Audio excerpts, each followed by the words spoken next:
রাজশো চ্যানেলে সকলকে জানাই স্বাগত। চলে এলাম একটি নতুন গল্প নিয়ে। আজকে আমাদের গল্পের কেন্দ্রবিন্দুতে রয়েছেন স্বয়ং মা তারা এবং তার লীলা খেলা। বীরভূম জেলার জয় দত্ত, তিনি ছিলেন পেশাগতভাবে বণিক। দ্বারকা নদী দিয়ে যাওয়ার সময় মাঝিরা তারাপীঠ মহাশ্মশানের ধারে নৌকা ভেড়ায়।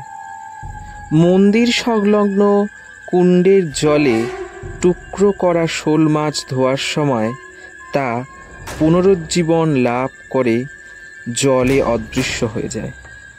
মাঝিরা ব্যাপার দেখে বিস্ময়ে হতবাক হয়ে যায়।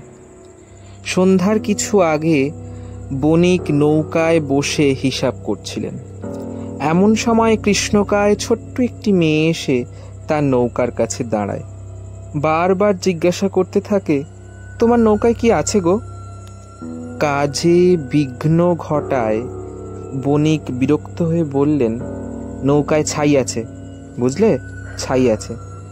পরদিন সকালে ঘুম থেকে উঠে বণিক জয়দত্ত দেখলেন নৌকায় যা কিছু পণ্য সামগ্রী ছিল সবই ভস্মে পরিণত হয়েছে, আর তার সব ধন নীলমণি পুত্রটি ওলা ওঠায় দেহত্যাগ করল।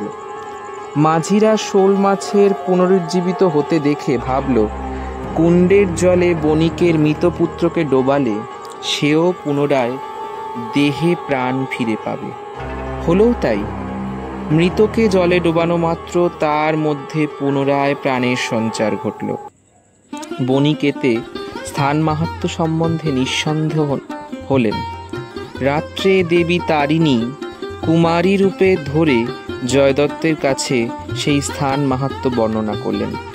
তিনি বহু অর্থ ব্যয়ে তারিণী দেবীর একটি মন্দির নির্মাণ এবং নিত্য পূজা এবং ভোগের ব্যবস্থা করলেন।